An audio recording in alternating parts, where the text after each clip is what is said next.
Hello class, welcome to Connect Ed. Today, we commence with a new chapter called Footprints Without Feet. Let us begin reading. The two boys started in surprise at the fresh muddy imprints of a pair of bare feet. What was a barefooted man doing on the steps of a house in the middle of London? And where was the man? As they gazed, a remarkable sight met their eyes. A fresh footmark appeared from nowhere.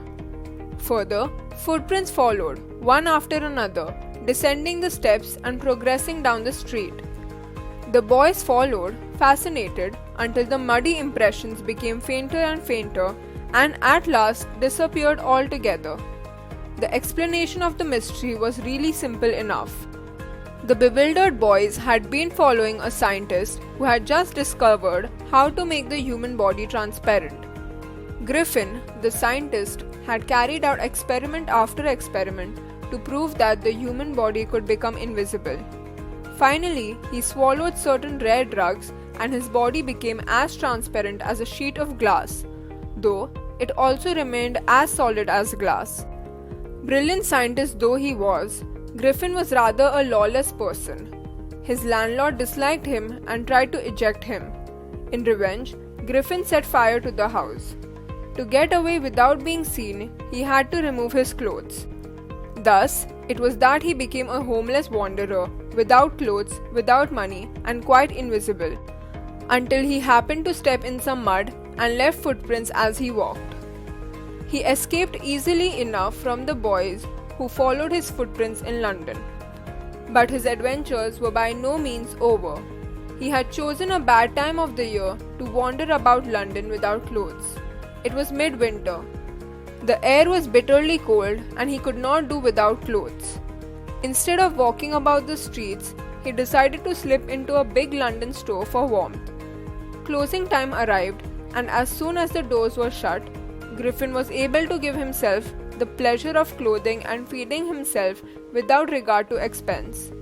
He broke open boxes and wrappers and fitted himself out with warm clothes.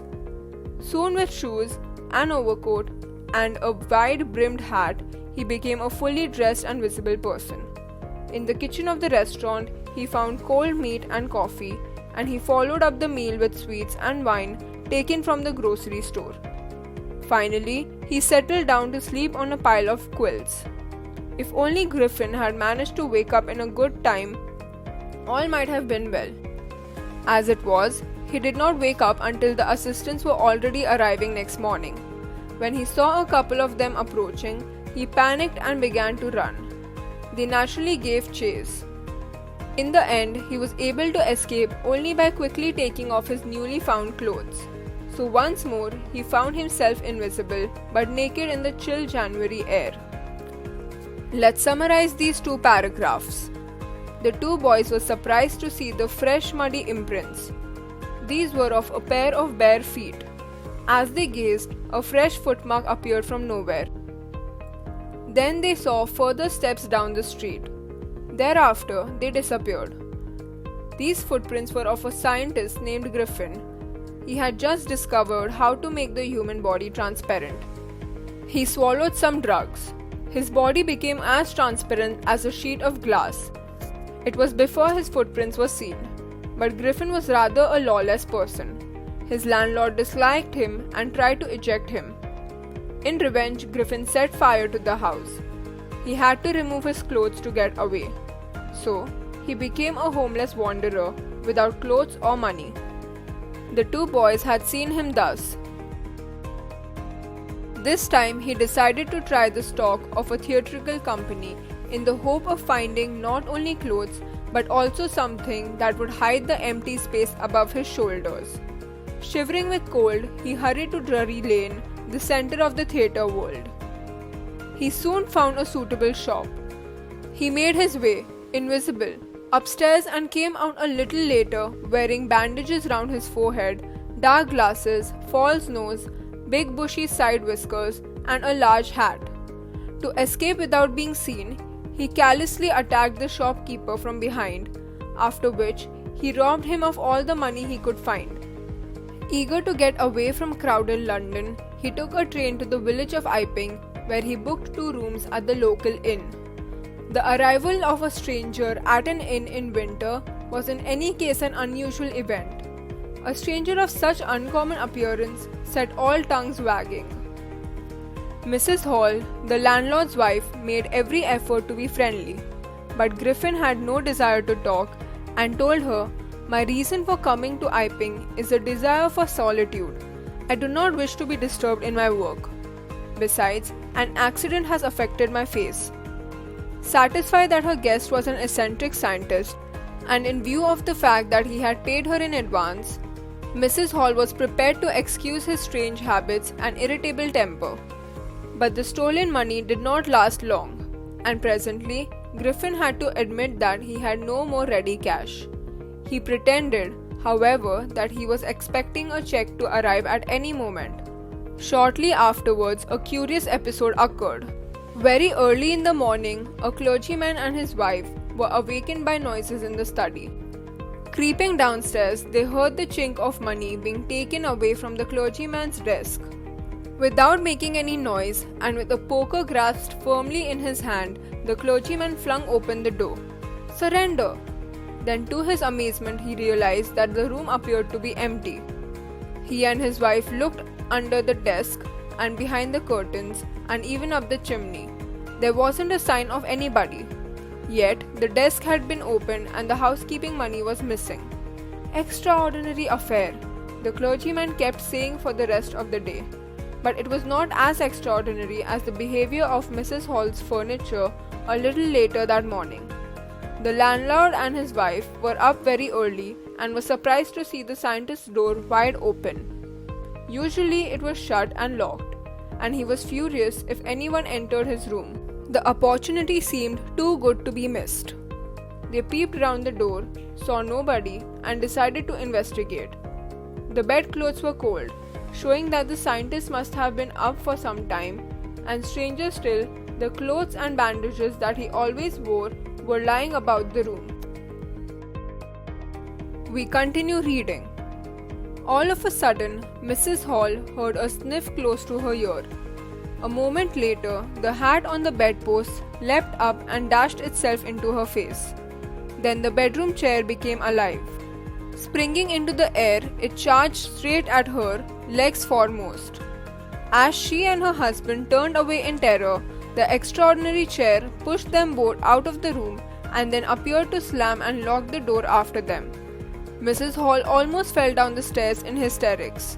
She was convinced that the room was haunted by spirits and that the stranger had somehow caused these to enter into her furniture. "My poor mother used to sit in that chair," she moaned. "To think it should rise up against me now." The feeling among the neighbors was that the trouble was caused by witchcraft. But witchcraft or not, when news of the burglary at the clergyman's home became known, the strange scientist was strongly suspected of having had a hand in it. Suspicion grew even stronger when he suddenly produced some ready cash, though he had admitted not long before that he had no money.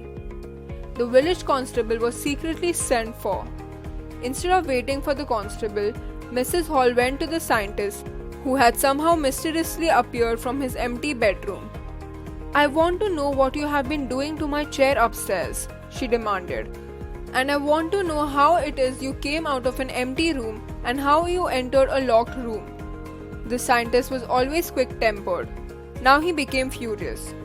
"You don't understand who or what I am?" he shouted. "Very well, I'll show you."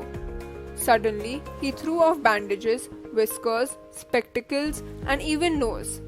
It took him only a minute to do this. The horrified people in the bar found themselves staring at a headless man. Mr. Jaffers, the constable, now arrived and was quite surprised to find that he had to arrest a man without a head. But Jaffers was not easily prevented from doing his duty.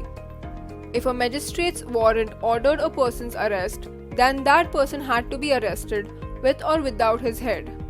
There followed a remarkable scene as the policeman tried to get hold of a man who was becoming more and more invisible as he threw off one garment after another. Finally, a shirt flew into the air and the constable found himself struggling with someone he could not see at all.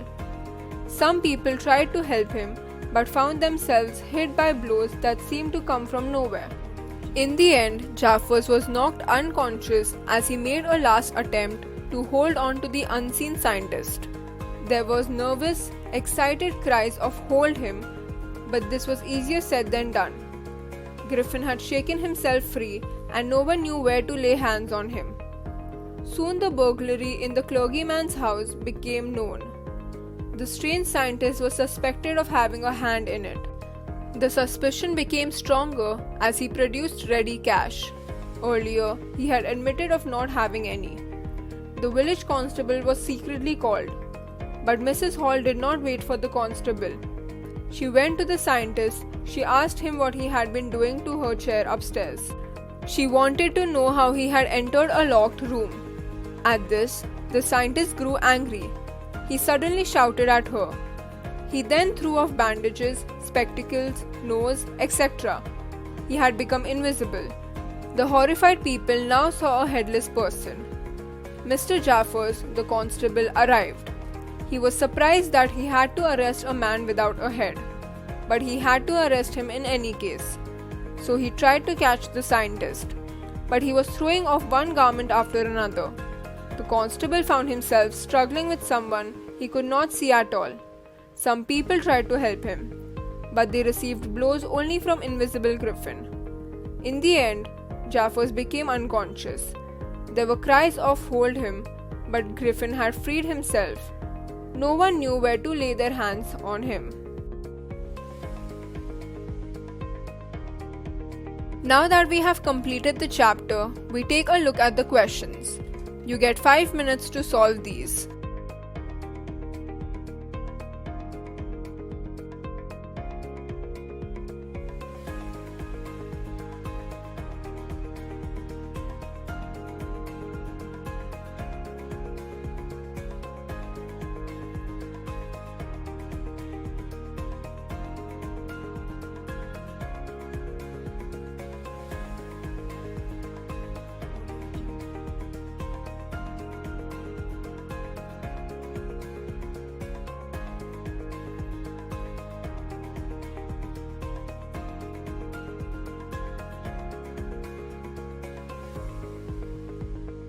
Let us look at the responses.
So that's it for today. Thank you class, and I hope you all had fun learning.